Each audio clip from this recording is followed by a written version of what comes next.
Second. Motion been made and seconded to approve the agenda. All in favor, please say aye. Aye. Opposed? Motion carries. Minutes of the previous meeting. Everybody had a chance to look at those? Make a motion to accept the minutes as presented. Second. Motion been made and seconded to approve minutes. All in favor, please say aye. Aye. Motion carries.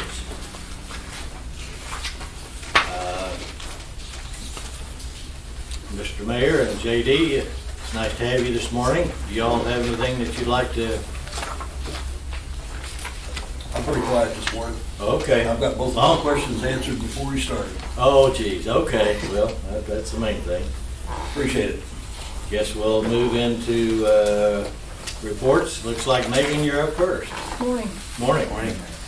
Do have two action items this morning. The first involves the electric meter technician lineman position in electric distribution.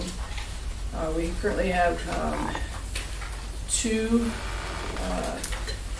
positions with that classification in the department, and one of those individuals is currently eligible for full retirement through loggers.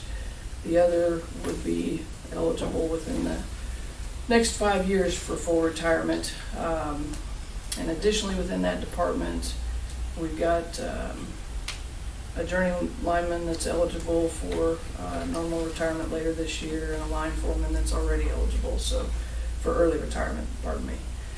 But looking out at the next 5 years, the group on the line worker side, and that excludes the electricians, excludes the department director. Those folks, of those folks, a third of them are going to be eligible for retirement under loggers in the next 5 years. So we don't know the exact retirement plans of those folks, but we do know how long it takes to train people, and how long it takes to go through the apprentice program. That's 4 years. The meter technician lineman positions have additional knowledge that they learn with regard to metering. So what we would like to do is go ahead and in preparation for upcoming retirements, go ahead and advertise for a meter tech lineman and see if we can work on getting somebody in that role so they can begin learning. And another thing we would like to do, a change we would like to make as we're addressing that, is to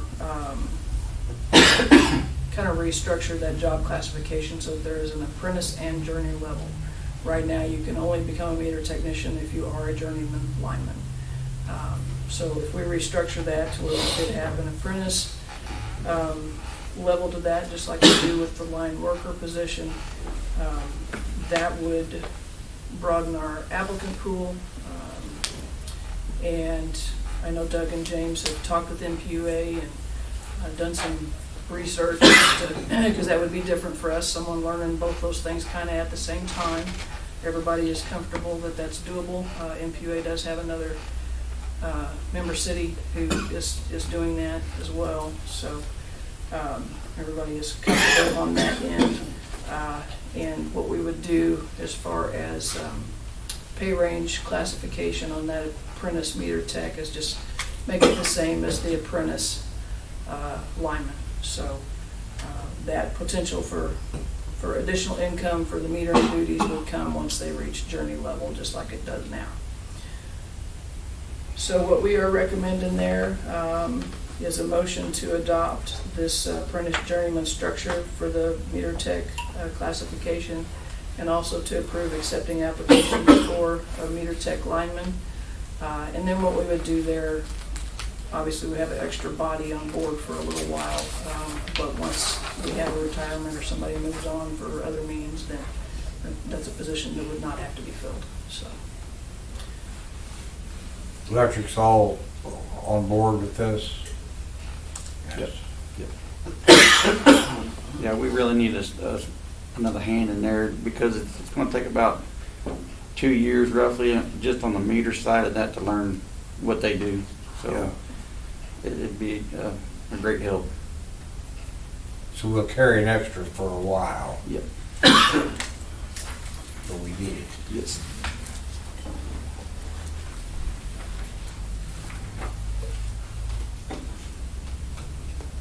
Well, I'd move to adopt apprentice slash journeyman structure and approve accepting applications for one electric meter technician slash lineman position. I'll second that. Need a minute? I might. Yeah. Well, I don't wanna. Woo, I don't know what's in here. Motion's been made and seconded to adopt apprentice journeyman structure and approve accepting applications for one electric meter technician slash lineman position. Any other discussion or question? If not, all in favor, please say aye. Aye. Aye. Aye. All opposed? Motion carries. Thank you. The second action item there is to adopt a vehicle operations policy. There's a draft of that policy in your packet. Chase got this drafted some time ago, and I think everybody's hopefully had an ample opportunity to review that and provide input. And we've tweaked a few things just based on input from management. Safety committee has seen it also. And really this just formalizes things we're doing anyhow. The requirements for operating vehicles, all of those things were already in place, but just not formal in a board-adopted document. As far as the items under the safe vehicle operation, 360-degree walk-arounds and using a spotter when one's available when you're backing and things like that, those have repeatedly been corrective actions recommended following some incidents. We kind of hit on the backing in that policy because, if you look back, well, I've got stats going back to 2016 in front of me, but backing is the leading issue in our vehicle incidents that we have had, which want to commend everybody. Those numbers have definitely improved, but we still feel like this policy needs to be in place just as a formal document. So hopefully everybody's been using those tactics, and that's part of the improvement. Be happy to answer any questions about that, but we are recommending a motion to approve that effective July 1. While I think everybody is pretty familiar with what's in it, that'll still give time for Chase to review it with everybody during monthly safety training before it actually goes into effect. So, I just have one question. yes. Do we have a policy regarding individuals other than employees riding in vehicles? Yes, our personnel policy does state that, I forget the exact wording, but that's not typically permitted. Okay. I just didn't see anything in here regarding that. That's the reason I was asking. And I've been going through trying to work on the personnel policy. It does need to be updated, and there's some things that overlap, and there's some things from that we repeated in this policy. That's not one of them. And maybe we should have. And if the board feels we should have, we can certainly add it and bring this back next meeting. What's the question, Ken? Whether a policy about someone riding? Right, in a vehicle. And I guess this is kind of well, both my dad and my grandfather worked all their life for Missouri Public Service. I probably spent as much time in a pickup truck as anybody. But I mean, it's a liability. My dad used to take me to school every day. And, Okay. he was on call all weekends, and he dropped me off at church in the morning and picked me up after church. I guess my concern is I used to see people in MMU vehicles here in town, but I haven't for a long time. I mean, it is Somebody other than the MMU employee? correct. That's what I was Okay. asking. Yeah. That makes sense. we add that to that, Megan, or do we need to,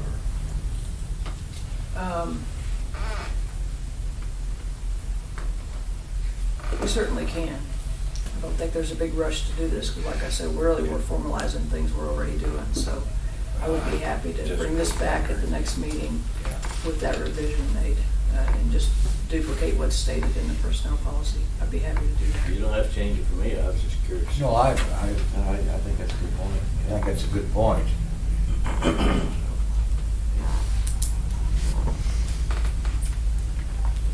Unless I'm hitchhiking, they need to pick me up.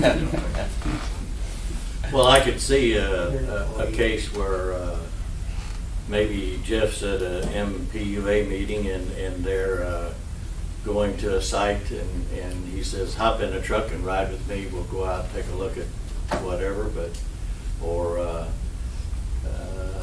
you know, there's been occasions when he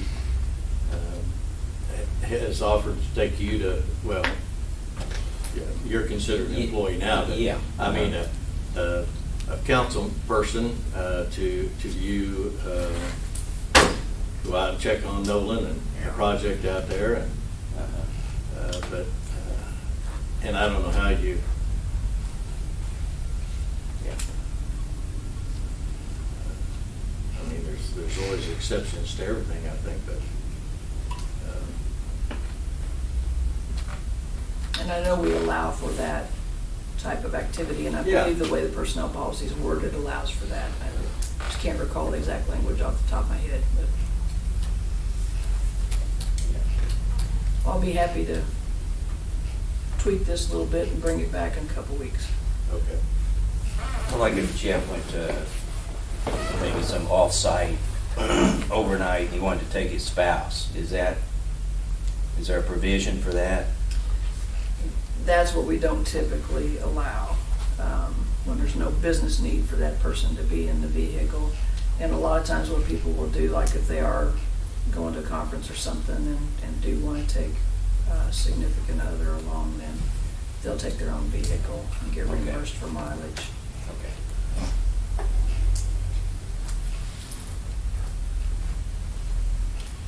Okay, if that's okay with you, I think I recovered. Thank you for that feedback. I don't think I have anything else to add, but I'll be happy to answer questions. Oh, I do want to acknowledge the water plant. she's gonna redo I'll come it. back with one revision. I'm sorry. No, that's okay. I do want to acknowledge the water plant. As of May 18th, those folks have worked for 12 years without any reportable injuries, so that's a great accomplishment, and hats off to them. Yes. Congratulations. Anything else for Megan?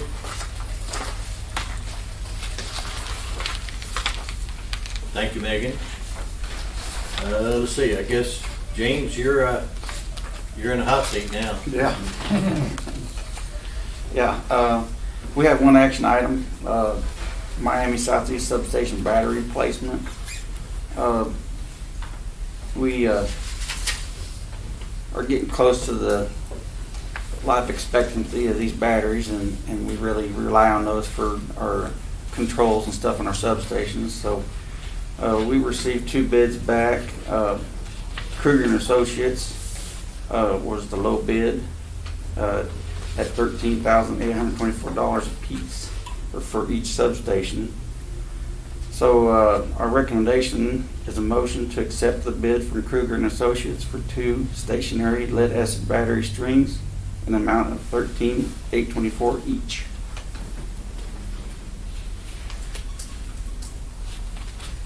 Delivery time okay, James? 14. Yeah. That's the problem with all our stuff. It's way out there. I know transformers are 24 to 26 weeks and stuff. So I think Doug mentioned, I think last time, that the batteries, the existing batteries will dispose of through a recycling. Yes. Yep.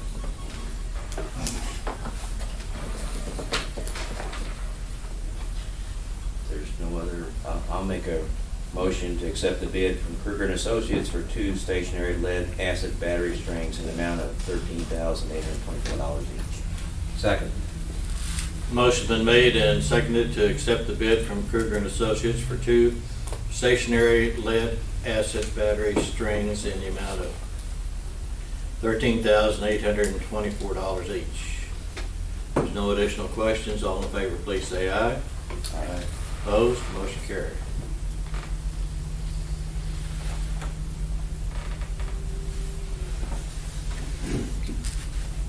That's all I had. Okay. Where are they doing this conversion from overhead to walkway right now? That's K Street and North Drive. Okay. They're about halfway through on installing the secondary conduit to the houses from our pedestals and such. Okay. Thank you. Anything else for James? Thank you, James. Jim, good morning. Morning, Jim. Morning. I've got one action item there. Our second USDA grant. We're the conduit contractor for round 1. We probably will be done late summer, around August, September, sometime around there. We probably need to get the ball rolling so we can just keep, or whoever can keep on working and roll into round 2. We've got a 5-year timeline on that. We're probably already a year into it, or if not more. With all USDA approvals and all that's necessary, probably go ahead and need to get it started. So I'd like to request permission to send out bids for first little bit of round 2, and then about every 9 months or so, we'll have to go ahead and send out another section. Our current contractor is hoping to be able to do 110 miles a year. I'm not sure if he'll be able to keep up with that, but if we need to, we'll split it up and have multiple contractors working at once. But, that's the plan right now, so looking for approval to send out bids for roughly 90 miles worth in round 2. I would think the bids might be a little more competitive this time around, maybe.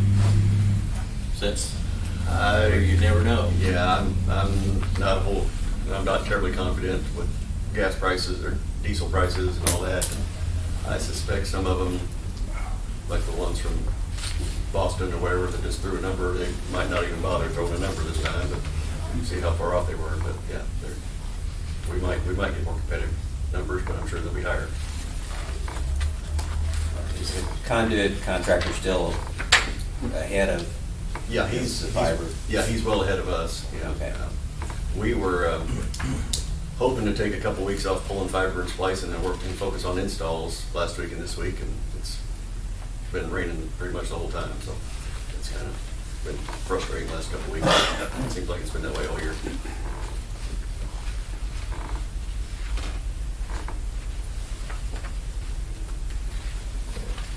When would you expect these bids to be in?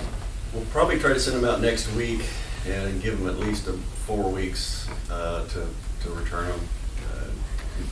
Most of the closer ones will take the time to drive the routes out and just kind of look and see how rocky the soil is and all that sort of thing. And so we'll try to give them enough time for that. So I would say probably we'd come back to you guys in mid-July, I would expect.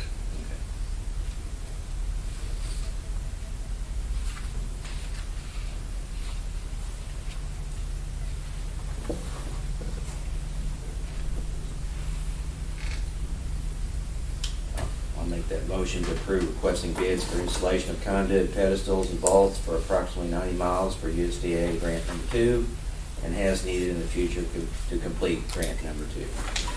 Second. Motion's been made and seconded to approve requesting bids for installation of conduit, pedestals, and vaults for approximately 90 miles of USDA grant number 2, and as needed in the future to complete grant number 2. Any additional questions? If not, all in favor, please say aye. Aye. Opposed?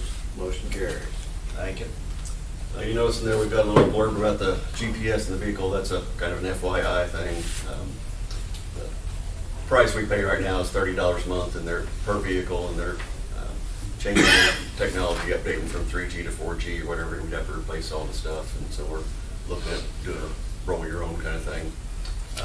We've had it on 3 vehicles for the last several months, and there's a few things we don't have with this new system. We also haven't installed the GPS antennas externally, so it doesn't have quite as much sensitivity. So like if they're parked in the garage, the metal roof kind of blocks the signal. If we need to, we can install the antennas externally, but so far we haven't. But that's just an FYI. Got a blurb in there about the pickup, and included a separate memo. I think you guys last time asked about getting some pricing information. There's some just general pricing information. We already have permission to do the bids for back in January, so it's unless there's an objection, I'd like to go ahead and just get bids for a small, like a Maverick or Ranger or a Colorado type size, smaller pickup. Go ahead and get that rolling, and we can figure out the electric and hybrid stuff as the next vehicle, which will probably be in the fall sometime. And that's, I went back to Jim, because looking at the quotes, so the budget was was $30,000. And I looked at some of the MSRP, like on an Escape, Yeah. $27,000, the Maverick, $21,000, the Colorado, so it sounds like those kinds of vehicles are gonna be within that budgeted amount. Yeah, and the budget's a carryover from a couple years ago, and at that time, we were getting a fleet discount from Ford, and we were purchasing F-150s for 25, and now F-150s are 40, so. Yeah. But a smaller truck SUV would meet your needs? Yeah, smaller pickup or yeah. It looks like the pickups are probably gonna be cheaper than the SUVs for the most part, but there's some competitive ones. We'll probably just bid a pickup. We're trying to get one on the lot somewhere. I know Joe Mawkins has had Rangers on the lot a lot, and Lake the Forward has had Mavericks on the lot frequently, but it's hard to get them to bid ones that are on the lot because they don't want to reserve it in case they very well sell it. So it's almost easier to get quotes for something on the lot, but I'm not opposed to hybrid in electric, but my point is that we kind of want to stay within budget. Yeah. That's where I'm coming from. Right, no, I This agree. is where we budgeted, and that's Yeah. where we need to try to hit. So yeah, and that's, maybe, like you say, in the future, look at something different. yeah. Well, when we first went out and discussed it in January, it was suggested we look at options for electric, and so a month ago, we kind of brought back some options, and the best options for electric weren't going to be within budget, so we wanted some direction, so yeah, that's. It looked like the full electrics would be pretty small vehicles. Most of them, yeah. Yeah. Other than that, that's about all I've got. Well, you see that these have a 25-mile range. Typically, the standard hybrids have fairly small ranges because they expect the gas engine to recharge the batteries, and so the batteries don't really run very long by themselves. I mean, that's just kind of a rough number. But the plug-in hybrids are a little bit better, but the hybrids in general won't have a whole lot of range.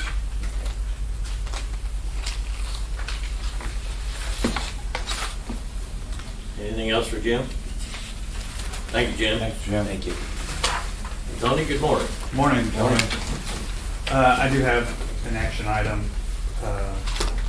Our cash reserve policy, there's a copy of it in the board packet for you guys. And after our meeting, I just took into consideration the feedback, and really the only changes we made is the lowering the electric, IT, and natural gas to a minimum 45 days cash on hand for operating expenses and power, purchase power.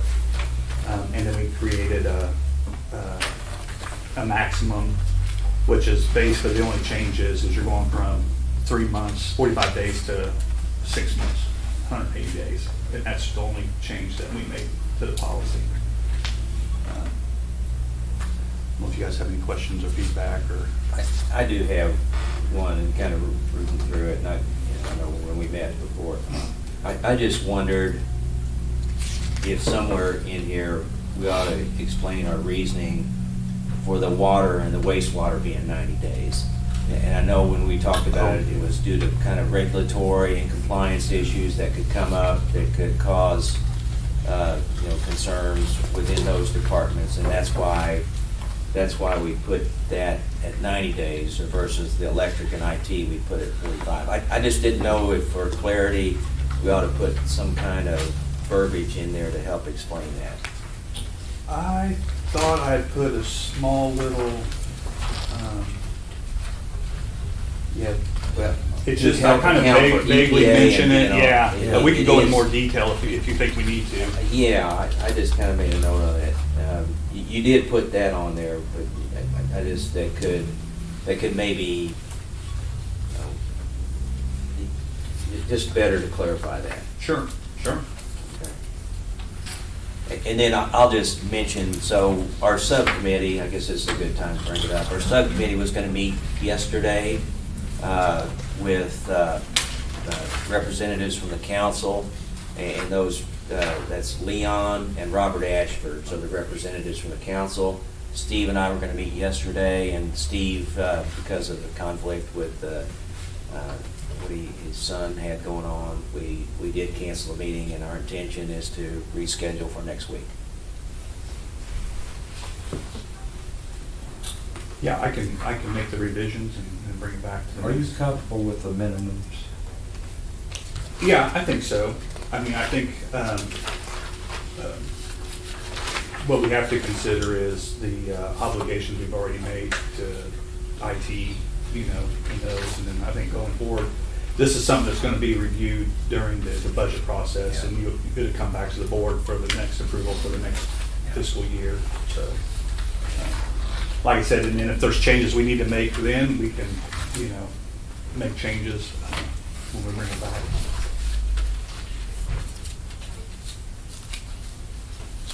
But kind of the same thing. I mean, it's not a big deal to make some revisions and bring it back to you guys. Next board meeting.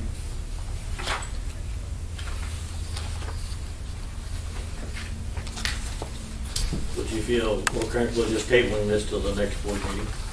I would. Yeah. Yeah, Okay. yeah, and then, because then also that'll give us an opportunity to meet with our subcommittee. Sure. I Yeah. think your suggestion is pretty well taken, because you never know what's gonna happen with DNR.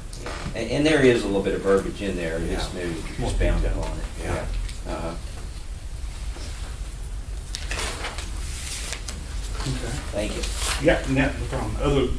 Really, I just had some miscellaneous other things there.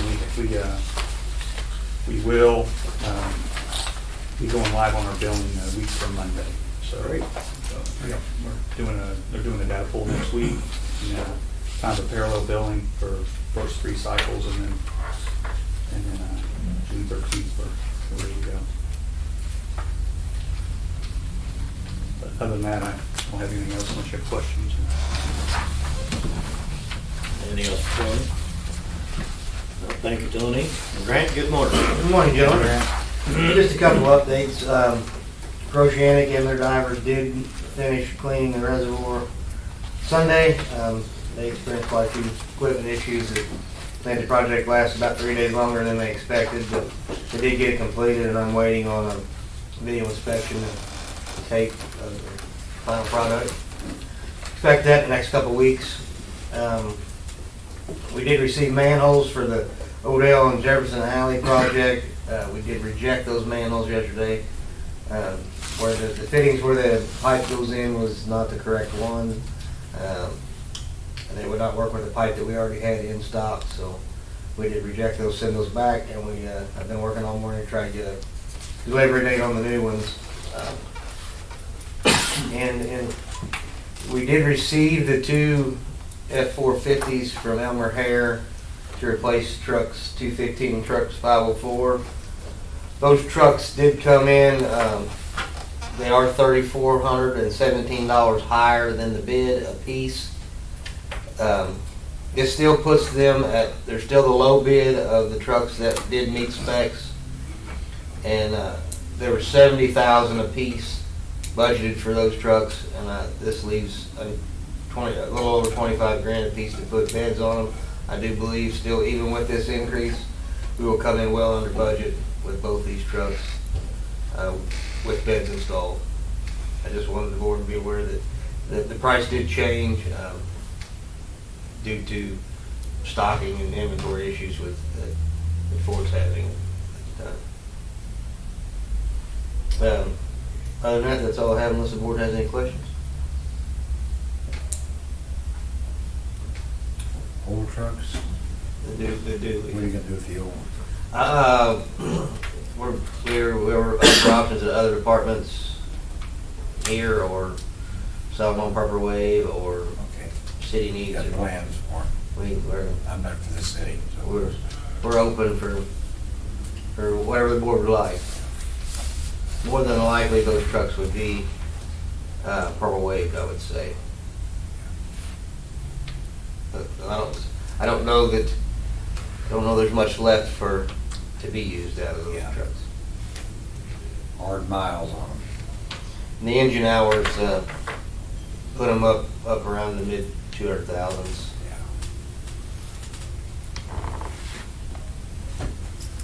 Anything else, Grant? Thank you, Grant. Travis, good morning. Morning. A few updates. Got an email from Merrick with the belt feeder. They're expecting to have the belt in the 20th of this month, and then they'll ship it to us. So, What a fiasco, huh? yeah, exactly. Kind of strange that they sent the wrong one, but whatever. The contractor showed up today for well number 10. They're hoping today, either get it finished today or tomorrow. And then that project will be complete. We're still waiting on the rebuild under our pumps and everything, but filter media project. Do they even answer the phone? Finally. Apparently the media supplier had the media on their site, and the contractor delayed long enough that they sold it. So now who knows on that, but so hopefully I'll hear something in the next couple weeks or so, but we'll see. But other than that, if you have any questions, I'd be happy to answer.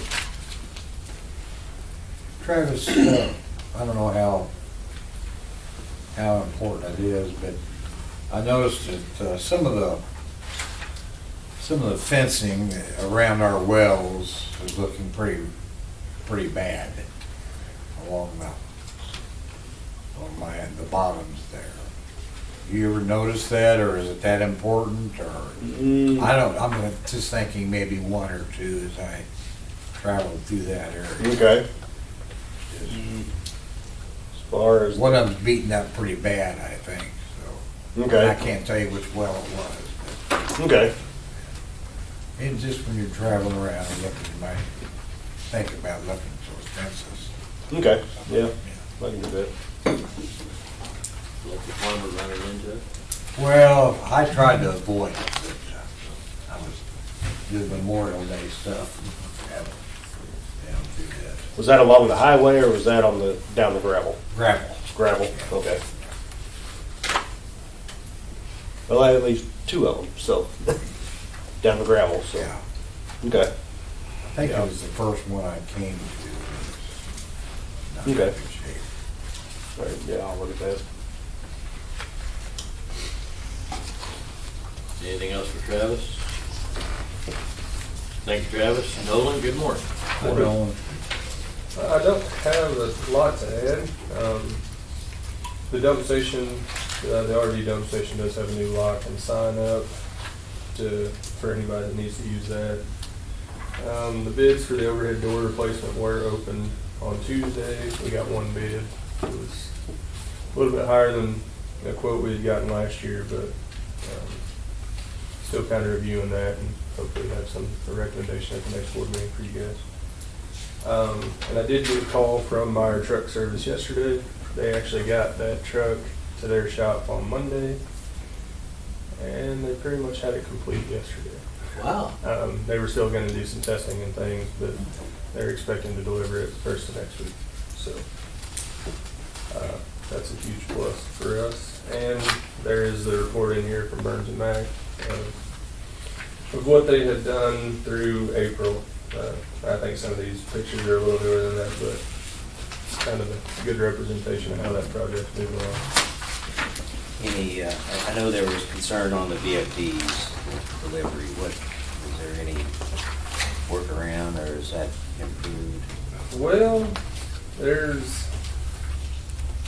so there were a couple things that they could take out of. I think dynamic braking was one thing they were looking about removing from the VFD, and their engineer said it wasn't necessary for what we were using them for. They thought they could speed it up a little, but it still looks like probably sometime in September is when we would get them. Is Steve gonna do some follow-up? I think he was gonna look, but I think Burns and Mac has probably a little bit better line on that than he would anyway. So, they have actually looked into potentially finding some rentals, maybe if they had to. They thought that might be an option, but. Okay. Yeah, they're still expecting the precast building, the new electrical building, to be delivered in 2 weeks. So.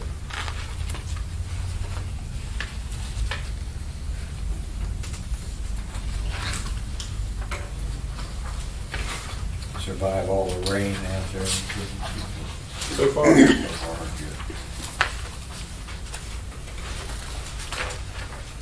This is kind of a Tony silly question. I noticed that under financials on this Burns and McDonald report that it says payment for the fourth invoice is currently outstanding. This was dated May the 6th, and I was, why that would be in there. Well, they have a payment in the disbursement for payment number 6, so I don't know. Well, yeah, I saw that too, but I wondered why under financials they still had that listed I don't know. as outstanding.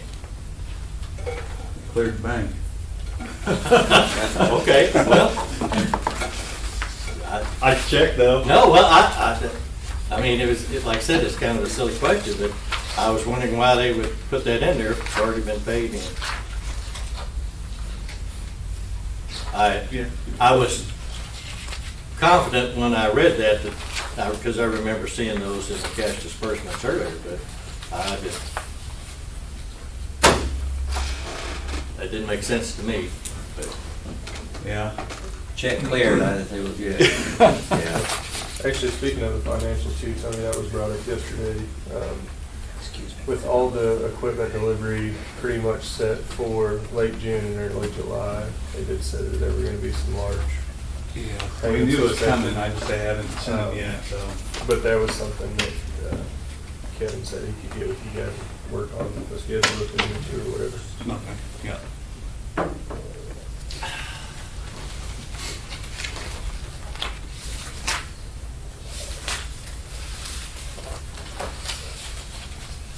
Anything else for Nolan? No? Thank you, Nolan. Carl, good morning. Good morning, gentlemen. Don't have a lot to add to what I have in the packet. The safety luncheon, I think, was really enjoyed by the men. Appreciate that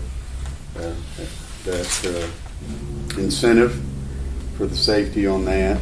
I did, you've got a print out there. It's a quote breakdown sheet. A couple of meetings back, the board approved buying the electric fixtures and stuff for the lighting upgrade at Unit 1011 building. And we did send out, I think, to 11 different vendors there. And you approved purchasing it by quotes. This is just kind of an FYI to keep you all up on top of what's going on there. We did receive 5 quotes. 2 of them were complete. There were 3 of them wasn't a complete list, but out of the 2 complete ones with the lower pricing, to get the lowest price, we can purchase part of that from Crescent Electric here in Marshall, and then the other part from Gray Bark, which would give the local vendors part of that bid and also get the total price of that down, so that $29,702.53 mark. So unless the board has any questions or concerns there, that's probably the way we'll go with it. Just piece it together and get that lowest price there. And wanted to keep you all informed what was going on with that. And other than that, I'd be glad to answer any questions if you have any. This wasn't budgeted, but Yes, this was a budget item. It was $35,000 in the budget for it. Nice to keep the business local, too. Yes, and that does keep part of that local and still gets us, it gets us $1,289 under the total local bid. But, so it saves us money and does give it, part of it to the local vendor. Any other questions for Carl?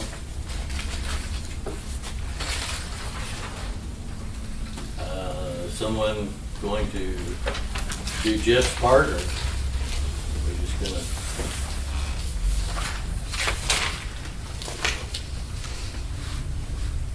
Whether anybody has any questions regarding Jeff's report? I didn't have anything. I kind of reading through it. I did see that where, he had mentioned it before, that green belt was excluded from that 205. So that's good news.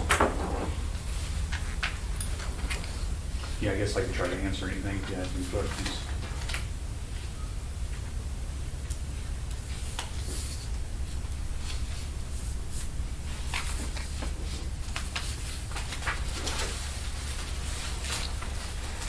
I think once we get the cash reserve policy, I think they were going to look at policies for the I&I and the sewer main and setting up some of those, yeah.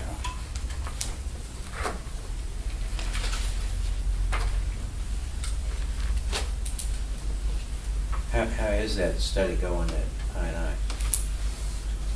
It's going good. They moved 2 of them 2 weeks ago, and we're starting to get some feedback from it. I don't know if it's gonna cringe, but I would have liked to see more rain while we had them in. I think they're still in with this last rain. I think they're pulling them this week, so we should have hopefully this last rain on them, and we'll get. that it should have may be- helped somewhat. Yeah, even though we didn't get the amounts of rain, because there's still a formula that you can do for an inch rain to see how much the volume picked up.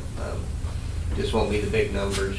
I think you'll still be able to get good info and identify the problem areas. Even with the not getting as much rain as we had to perceive we were gonna get.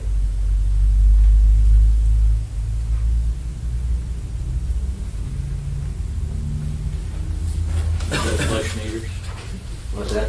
Can you go flush water hydrants? I can, yeah.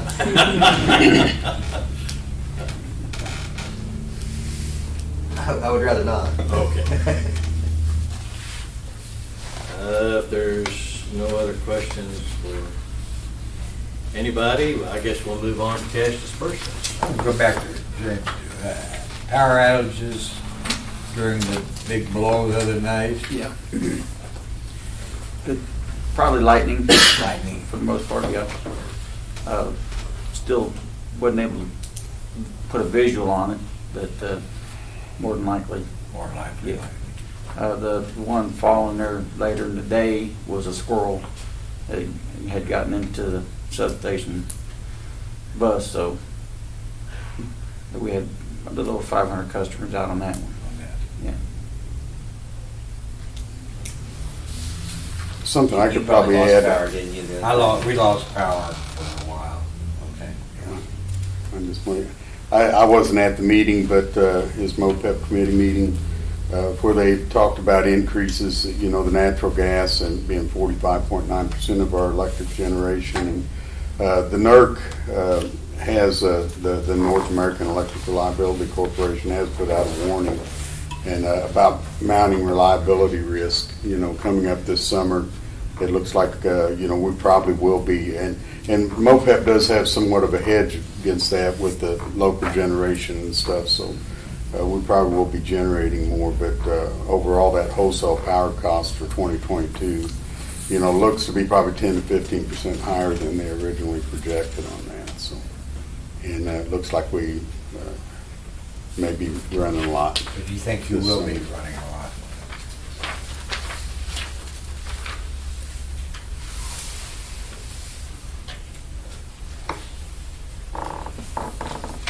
We better get these bills paid before they grow.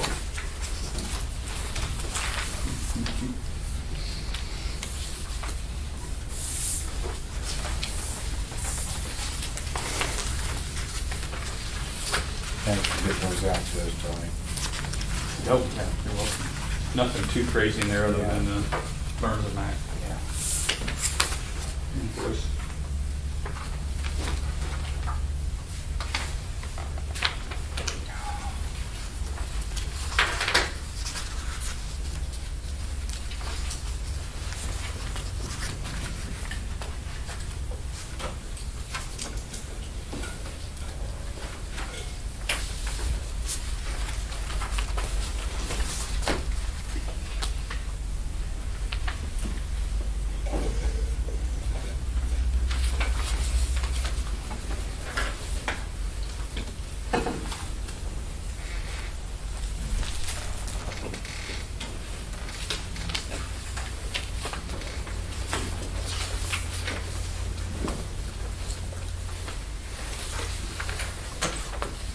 Move we pay the bills. Second. Motion's been made and seconded to approve cash disbursements. All in favor, please say aye. Aye. Opposed? Motion carries. Next board meeting will be Thursday, June the 16th. Is that So far, okay with everybody? Is there anything else? Gentlemen, thank you for coming. that includes you, Dave. Oh, yeah. Thank you, President. I'd entertain a motion to adjourn. I'll make that motion. Second? Motion been made and seconded to adjourn. All in favor? Aye. Opposed? Motion carries. We're adjourned. So Chuck, you guys are gonna try to get together again? Yep.